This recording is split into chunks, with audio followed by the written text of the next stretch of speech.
is time for the weekly College Financial Health Show with Matt Hendricks and Gary Stocker. Hi, everybody. Thanks for watching the show, whether you're watching live on Tuesday mornings or watching the enhanced and improved edited version that we put on the College Viability YouTube channel every Tuesday afternoon.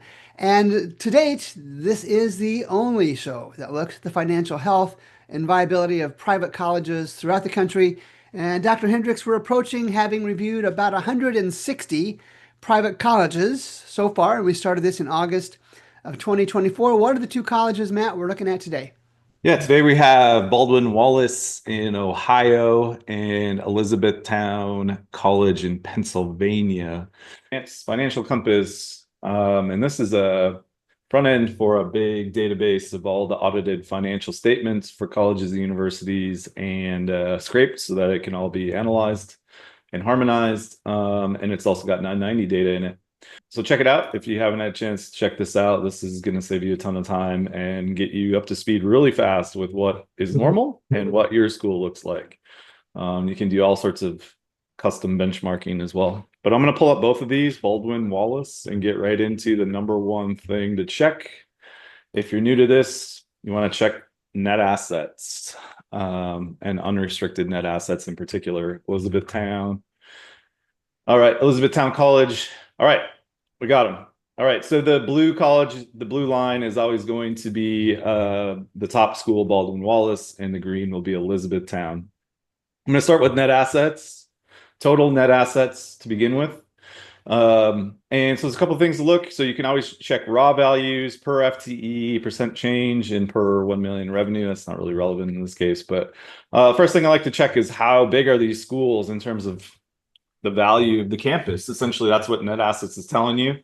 It's probably our best metric for what the whole campus is worth. And you can see the Baldwin Wallace top school is in blue here. They have 300 million in net assets. It's like their net worth. And Elizabethtown is at 154. Both of these are quite large and relative to other private colleges. The median is 118 million. So quite large schools, they have a lot of net assets, which is good, which means basically that these schools can be run pretty inefficiently and still survive for a very long time with $300 million in net assets. That gives you a very long runway. And same for 150, really. 150 million buys you a lot of time to run deficits. But of course, you don't want to run deficits. And you can see it clear as day in these numbers when you start looking at what normal growth in net assets looks like versus what it looks like at both of these schools. So I'm going to switch into that percentage change. All right. And so this is the concerning part for both of these schools that wouldn't be obvious unless you did this kind of benchmarking. Both schools are sort of lagging, not sort of, they are lagging in net asset growth. Baldwin Wallace net asset growth is up 5% since 2016. Which is very, very low, essentially flat. And Elizabethtown looks better at 26% growth in net assets, but still far lower than what is normal. A normal growth rate over this period is 47%. All right, just to keep that in context. So we're looking at like half and, terrible growth rate, really. So why is this concerning? Why do I bring this up? This is a big problem because this is nominal for one. So this means the real value of these colleges is falling, right? I'm certain inflation was higher than 25% over these years. So both of these schools are shrinking in terms of net assets, which in real terms, which is a very bad way to manage a university. Eventually, I mean, it may take a very long time for these schools, but if that continues indefinitely, I mean, that's a good way to think about it, right? Can we continue this way indefinitely forever? No, neither school will survive if they continue to operate the way that they are. So really simple, just run it out 100 years and see if the school is going to survive, and they won't. Eventually this will go to zero, right? Yeah. And or at least very close to zero, probably converges to zero, right? But at any rate, they're falling behind their peer institutions, probably, right, which are probably growing close to 47% on net assets. So there's a couple of other things to keep in mind. Net assets overall, it includes a lot of stuff that the school can't use to operate. And so it's really important that you check unrestricted net assets, which includes all of the assets that they can actually use that are not donor restricted, right? So the total net assets will include restricted assets and unrestricted. The restricted net assets are problematic in that you can't normally use them unless you're in a dire situation where the attorney general is going to let you use them, or you go to the donors and they're allowing you to use them. You generally can't use them. So you want to focus mostly on this unrestricted net assets. There's also laws restricting how much of the restricted assets you can use. And still the same story here. In fact, even worse. Actually, no, about the same, right? So both of their unrestricted net assets just growing very slowly. And that's despite a huge jump here for Baldwin. yeah, for Baldwin. So yeah, this is, if you want to start somewhere, if you don't know much about college university finances, just start here. Really easy. Everybody can understand that a declining trend is not good. And if you're declining in real terms, as both of these are, it's very bad. If you're declining nominally, even much worse, and those schools have already closed. That's this red line here. So, but again, take into account also the raw values. There's no need to panic. Both these schools have over $50 million in unrestricted net assets. But as we've seen many times, right, Gary, that can go very fast if you're running big deficits. You can see, just to give you context, in 2021, Baldwin Wallace had 122 million in unrestricted net assets. Now they're at 73. So they've eaten like half of it in 4 years. So this can happen very fast if it's not, if you don't get a handle on it quickly. All right. So why are they declining? It almost certainly means that they have deficits. So I usually next go to net income margin. But you can see a problem right here right away. This is a super volatile number, which usually means that they're not doing the statement of activities, separating out operating versus non-operating typically. And then even if I take Baldwin, you can see sort of the same pattern with, what's this one again? Elizabethtown, super volatile. And I double check this. You can see this on your audits. I'll make this bigger. This is the statement of activities from Elizabethtown. It just has revenues, expenses, and net assets. Usually there's operating revenue, expenses, change in net assets from operations, and then other stuff down here. So this is not very helpful, actually, the way that this is set up right now, because it doesn't tell you how they're operating, really. And it's the same thing at Baldwin Wallace. Of course, usually saying, yeah, we got a handle on this, everything's going to be fine, but a lot of times that's totally not true. Yeah, right. So same thing here. We have expenses. We don't have it's separated. We should have change in net assets from operating activities, and we don't. And then like an other section, we don't have that here. In fact, this presentation is really bizarre. So what you need to do is just recognize that, make sure that you have operating revenues versus expenses to get a sense of how this place is operating, what the budget looks like. When you don't have that, the next best thing is to move into cash flow. So net cash from operating, every school reports net cash from operating activities. And this is where you're going to get a good sense of how these schools are operating. And you can see right away, not good, right? You should never have net cash from operating activities be negative unless, right, there is a weird thing that happens like about half of schools. You have a really big endowment. Sometimes those schools will put their endowment draws in a different section. Some keep it in the operating activities section, some put it in the investing activities section. It's really important to understand which case you have, because you can end up with a negative number in operating activities just because you're not including any of your endowment draw in there, which is you got to be aware of that, because you can draw a very incorrect conclusion about your financial health, seemingly suggesting the school is like about to close when it's not, right? So be really careful. I'm pretty confident that both of these are a bad situation, because look, they used to have net cash from operating activities that was positive, right? This is about normal right here, both of them normal in the late 20 teens.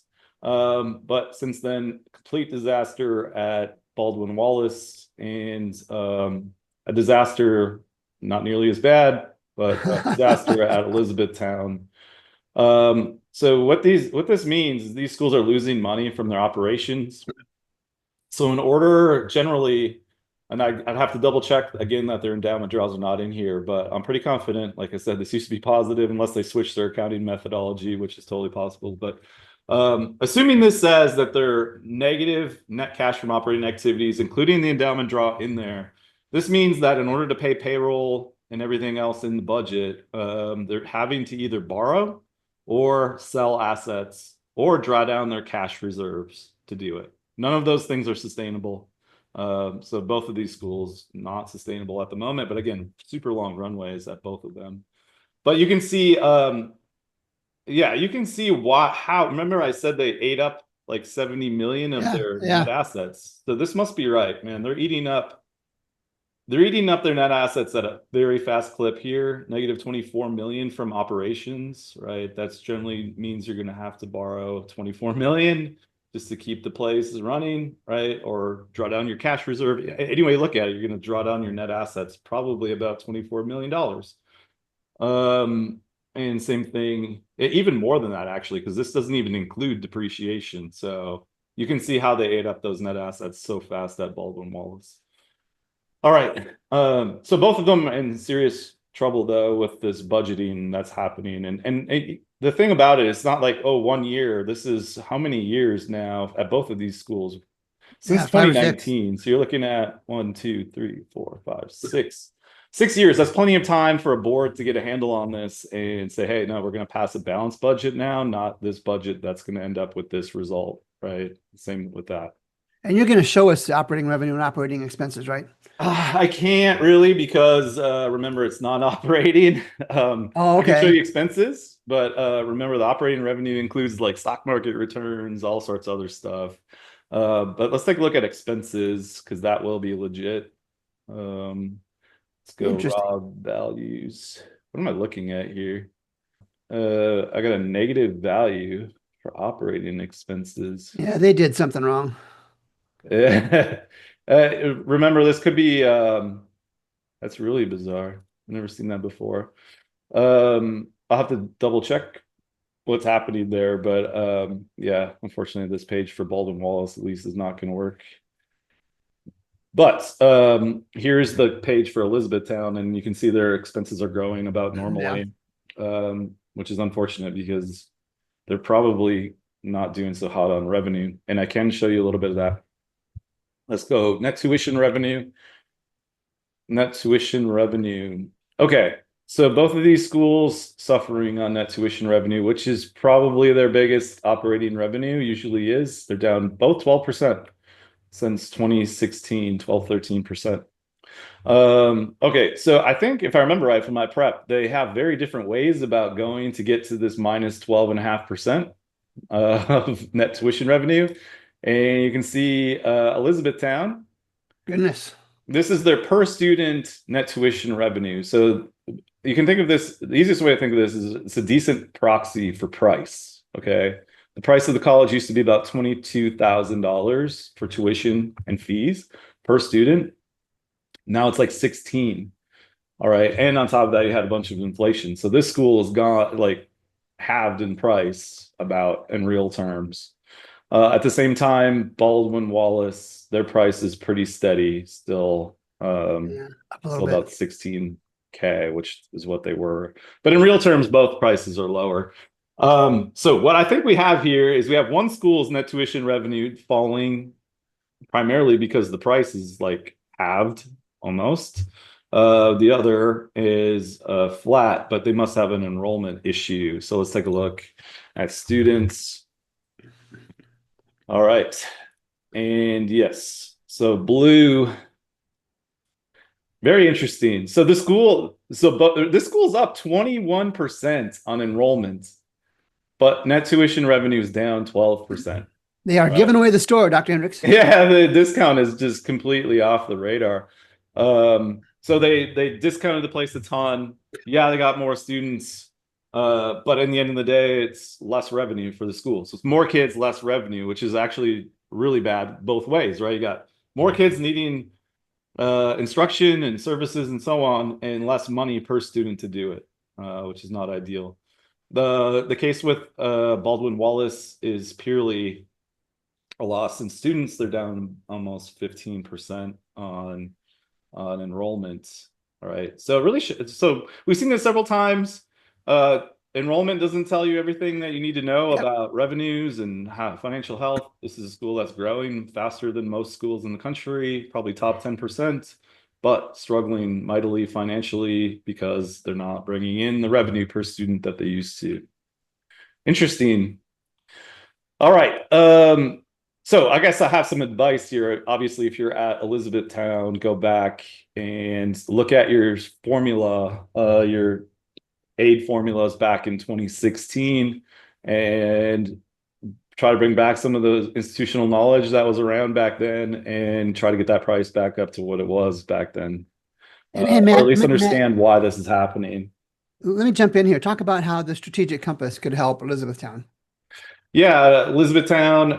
So one of the key analyses we do on with the strategic compass is check out what their price is relative to other uh, similar peer competitors, right? I call them peer competitors. So schools, you can see that we submit data to the National Student Clearinghouse, get a sense of where students, so the students that they admitted to Elizabethtown, for example, that didn't show up in the fall, where did they go? We can see where they went. Chances are they went to a school. Some of them went to schools that were very, very similar to Elizabethtown. And then we just ask the question, why did they go there over Elizabethtown? And then try to figure that out. Some of it sometimes it has to do with price. I doubt that's the case here. In fact, they're actually getting a lot of students. If you're a competitor with Elizabethtown and you're wondering where all your students went, they probably went to Elizabethtown because their price is so low. So there's you got to keep your eye on not only your own pricing strategy, but everybody else around you, right? There's a good chance that these schools right around Elizabethtown College in Pennsylvania, if you happen to be one of those schools and your enrollment's down, you probably need to look at your cross apps and see where those kids went. They might have gone here, right? And clearly the reason price is way low now. And Matt, Um, can colleges create their own peer groups in the strategic compass? Yeah, so Strategic Compass, I have the KNN set, which is a purely machine learning algorithm that finds peers. And then I have self-reported peers. The school report what they think are their peers. So that's another set. We have the cross app set I just mentioned. We have a subset of all of those that have strong financials, right? So a lot of times you don't want to just benchmark against other schools that are also struggling, right? What we try to do is benchmark financials against other schools that have good financials, right? So that's sort of how we figure out, back out what expenses should look like or could look like in a way that's sustainable. And then we have in-state peers usually out. There's other cross cuts that we typically do, aspirational groups, that kind of stuff. So yeah, really rigorous benchmarking analysis that allows for all sorts of different cuts, all sorts of robustness checks before. So we basically make sure that we do everything possible to get the best information we can before we make decisions. And for those Uh, watching this show from either Elizabethtown or Baldwin Wallace, reach out. I'll put the contact information in our show notes, and Matt or I will be happy to set up a private demo to show you what it could do for your college. yeah, and this is really interesting. I've actually worked with some schools in Pennsylvania, and I have a I should go back and look at the cross apps and see if this isn't the case where some of their freshmen went to Elizabethtown for the lower price. It's possible. Anyway, a different story altogether at Baldwin Wallace. They're just losing students, right? But again, it could be, lots of stuff can cause that. You put a bunch of weird stuff on your application. Kids are really sensitive to that these days. It's incredibly easy to apply to even the best schools in the country right now. If you're not the best school in the country and you're making it difficult to apply, you're probably going to lose students. Yeah, yeah. It's not a good idea at the moment. And yeah, I don't care if you view yourself as super selective. It doesn't matter. You got some of the Ivies not even requiring test scores for a long time. Like this is the world we're in. So you got to stay competitive on all of that stuff, not just the price, but also like how easy it is to get in, how easy it is to transfer in, how easy do you have to write an essay? Do I have to fill out, what do they call that? CSS profile? Do I have to pay for that? Like all of these things are really, really important. And And generally, you want to make it as easy as possible and cheap as possible to apply. Do you have a big? Do you have do you even have an application fee? Probably shouldn't at this point. Yeah. Those are the kinds of things that are really obvious when we do the benchmarking. All right, that's the revenue side. Let's take a look at the cost side. So both these schools probably have cost issues, hence the budgeting problems. I'll go right to the number one culprit almost every time is employees. All right, and so these are the raw values, raw employees. So 2,600 W-2 employees at Baldwin Wallace and 1,600 employees at Elizabethtown. These are not fake employees. This is actually submitted to the, I want to be very clear, this is actually submitted to the Social Security Administration to run their, every W-2 employee gets submitted to that, to the Social Security Administration. So these are actual numbers. This is completely accurate. So there's no doubt about this, right? This is the number of W-2 employees. It's verified by the Social Security Administration and probably also the IRS at the same time.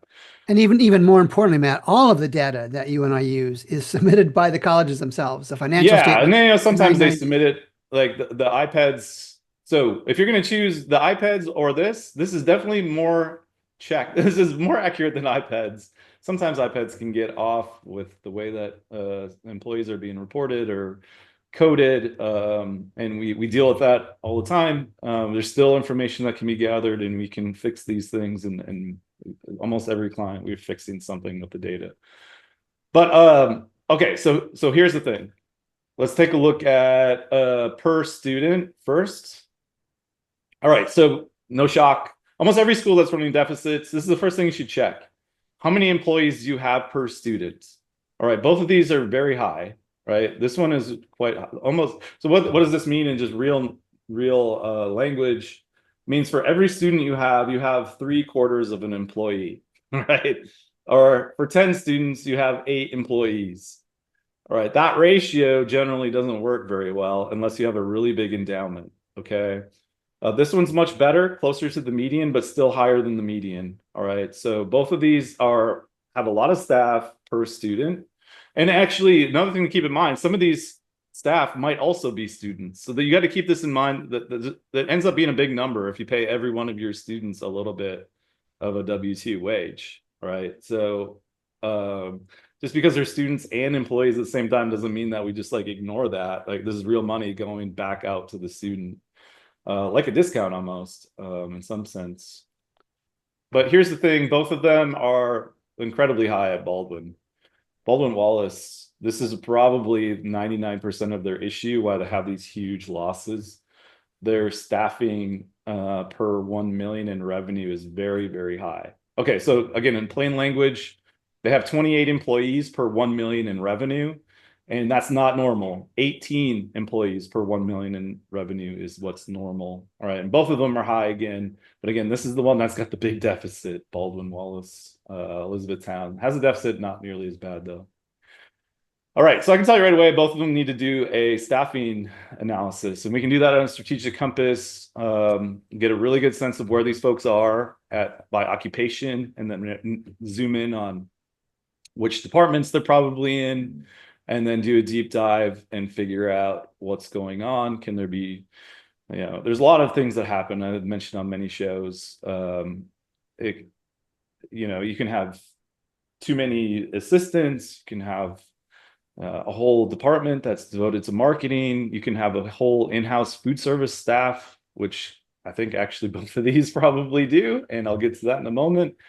Probably inefficient to do that. You can have huge security details, all sorts of stuff can happen here. You can have counselors all over the place. I've seen really large health service staff for some reason. All of these things can be corrected, but you can't correct it if you don't know that it's weird, right? So that's the first thing we find. All right, so this is all going to say the same thing. I'm just telling they have a staffing issue, right? So here's total compensation for officers. This is at Elizabethtown. That's high. Looks fine at Baldwin Wallace, but let's see total compensation for or salaries and wages for non-officers. And again, this is 99% of the problem at Baldwin Wallace. I'm sure they're just spending a ton of money on payroll. That's not normal.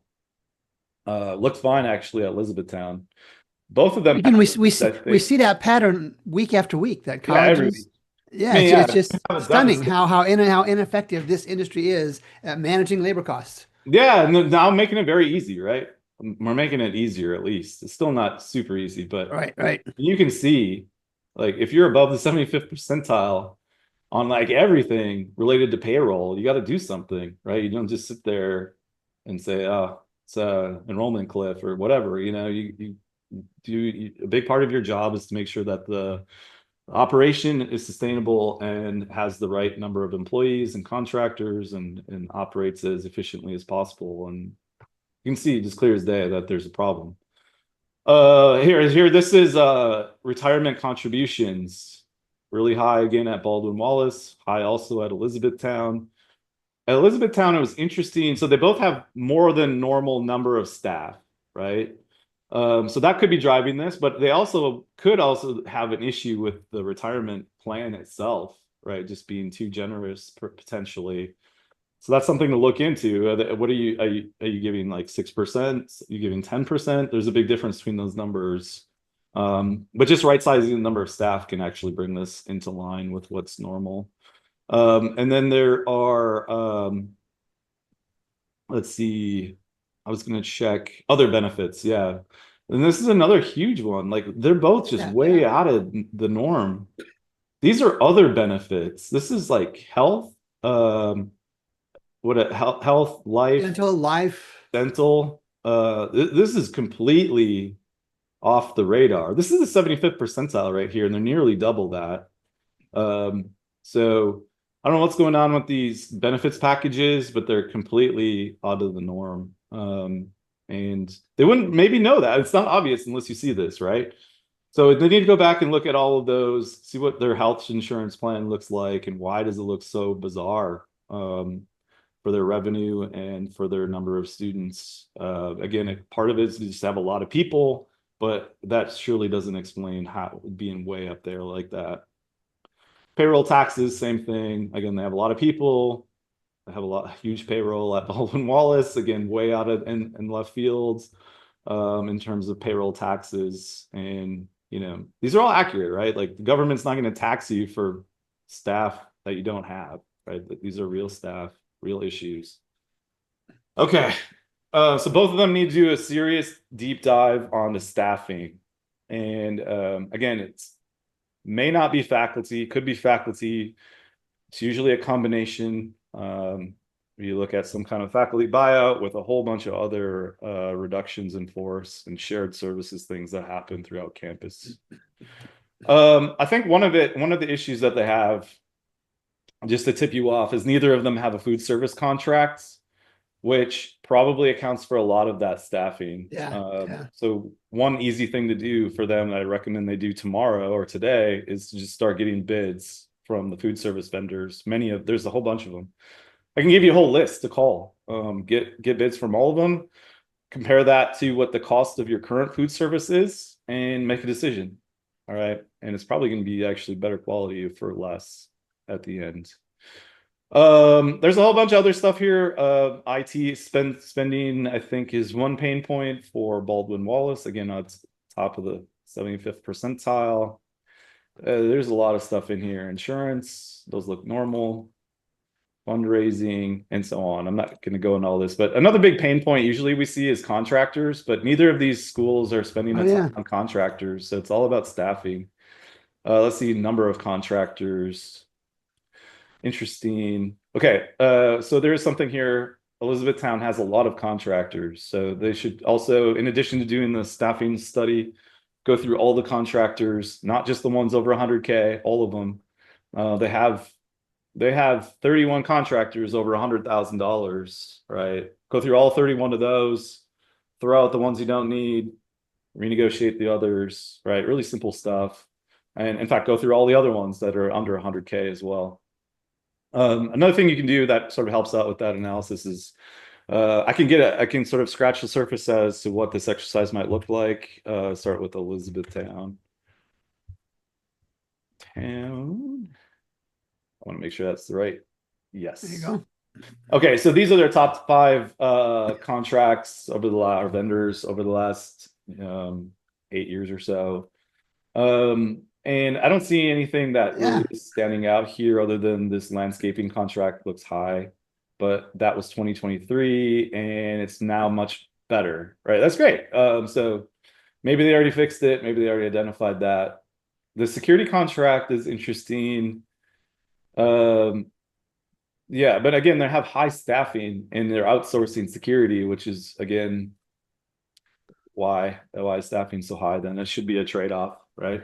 But again, no food service contract here. Really important that you see what's not here. No food. because we almost always see food service in that list. What's that? We almost always see food Oh service in yeah, that almost list. always, almost always. Yeah, and it should be if you do 2,300 students times 1,500, can do that in my head really quick, but that's about what your food service contract should be. Sort of a normal 1,700 or so is sort of what you're looking at. Compare that to what your current cost is for all the payroll, all the food, and everything that you're doing in-house. Or maybe I'm just missing it. Maybe there's not a residential campus. I'd have to double check that, but I doubt it, right?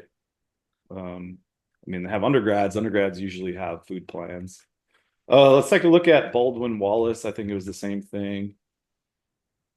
Yeah, no Yeah. no food service again.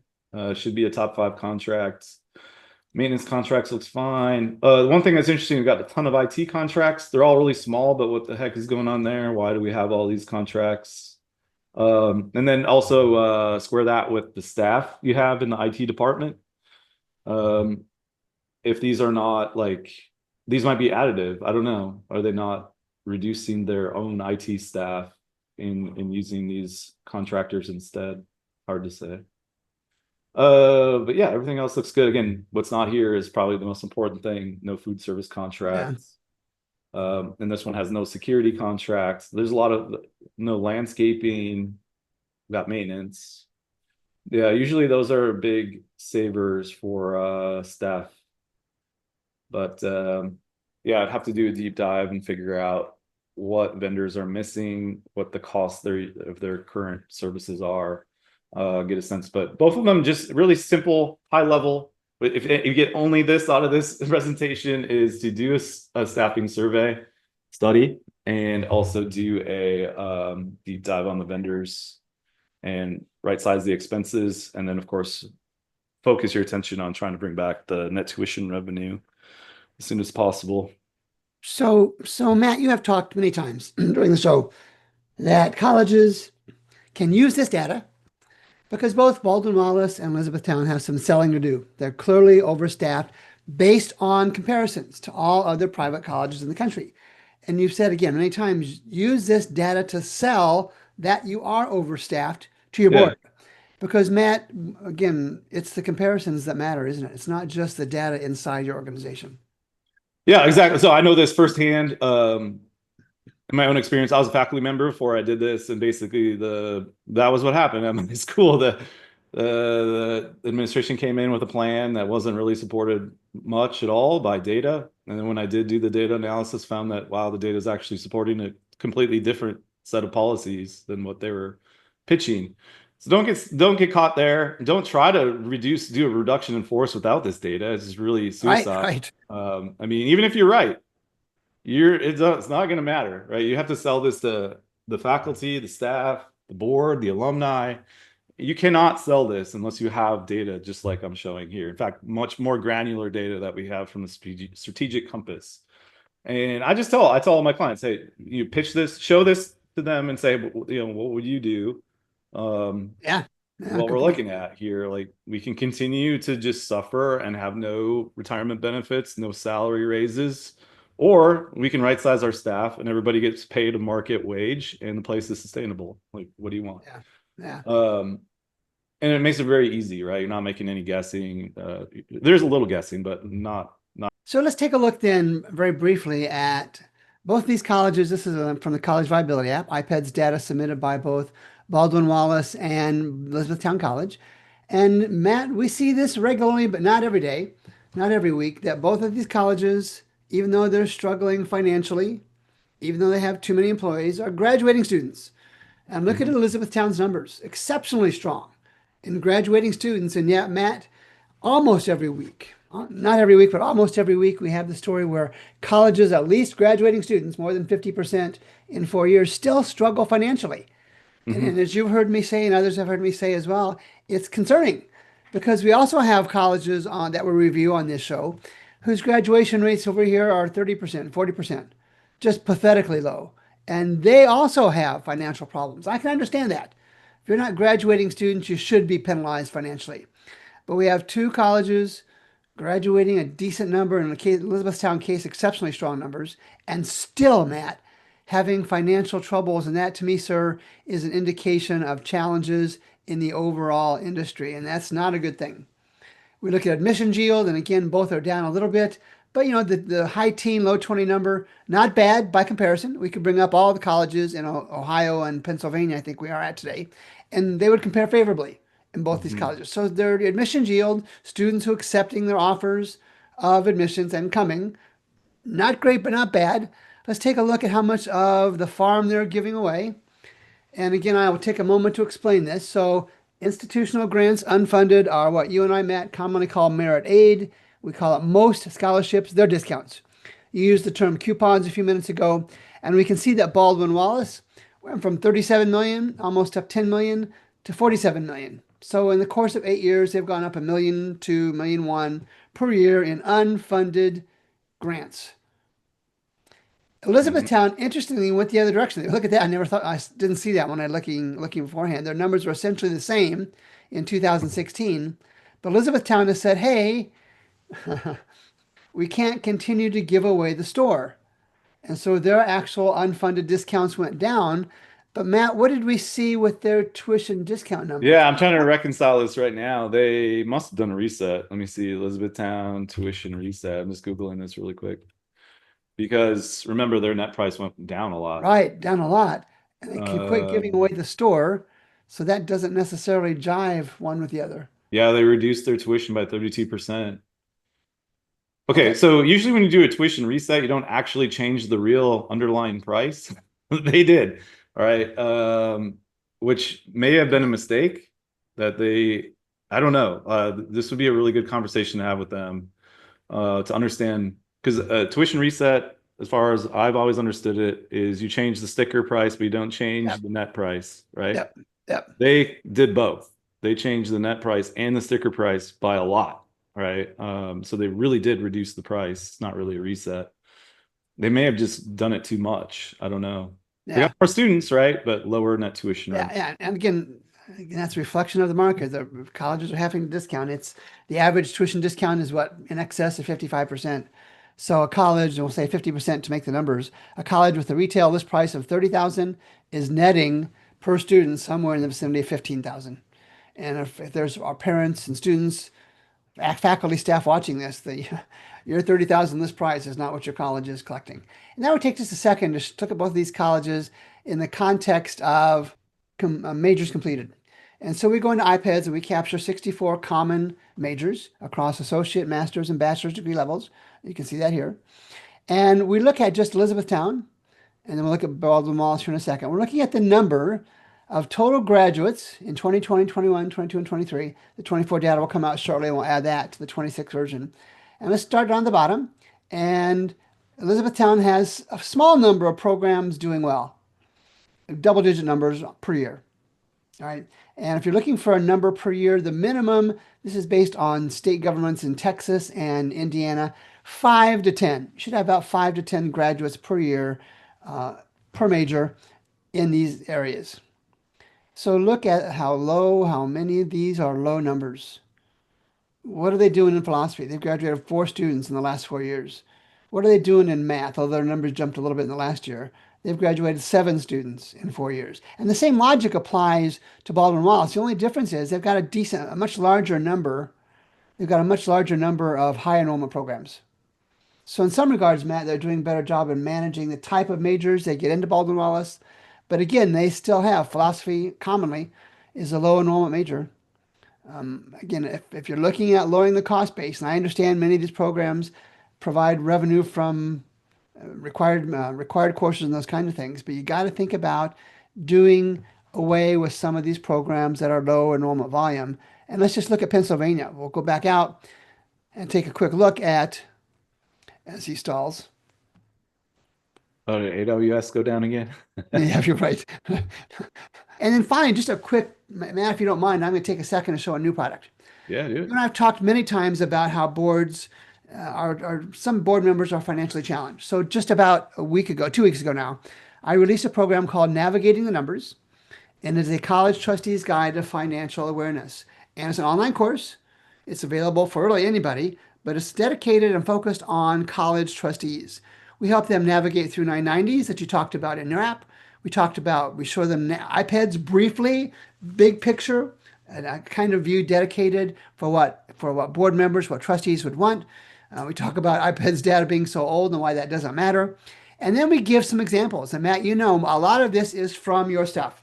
We show very brief examples of cash flow and operating expenses, and you can see the list down here on the right, on the left-hand side, excuse me. Net tuition revenue, we show a video of that talks about what that looks like. And then we have some bonus financial reports, same kind of thing. And then Matt, we took some of our actual videos, some case studies you and I did on the show in previous months. We actually put those in so you can see a full show that provides case study examples of how other colleges could and did use the college viability app, the advanced compass and the strategic compass to improve their operations. So Matt, I've got to go back to something we talked about before we started recording the show today. And there's the news out today is that enrollment is up 2%. And it's kind of being presented with great fanfare. And we saw a diverging enrollment for both Elizabethtown and for Baldwin Wallace. But Matt, really, enrollment is at best a secondary indicator, as you showed today, of a college's financial health, isn't it? But yeah, you got to be careful. We've seen it many times where enrollment goes up, but revenue falls. You got to look at the price as well. And that doesn't mean just looking at the discount rate too, because it's all messed up at Elizabethtown, right? We just showed the discount rate went down, right? But their net tuition revenue also is way down Yeah. and enrollment's up. So you got to reconcile all that. The easiest thing to do is just look at net tuition revenue per student. Super easy, right? Forget about discounts, forget about all that. Only thing that matters, net tuition revenue and net tuition revenue per student. All right. And then you can figure out why it's going up or down after that. And again, we show 8 years worth of data, and you've shared with me that the 2025 financial statements are starting to automatically pop into the app. So we're going to have, through the show and the data, the apps you create, the apps I create, we're going to have the most recent data really of anybody else, and it's based on individual colleges. This report from the Associated Press and other sources today that enrollment is up, that's macro. And you've heard me tell the story, Matt, all summer long. I've got a Google alert that tracks enrollment numbers.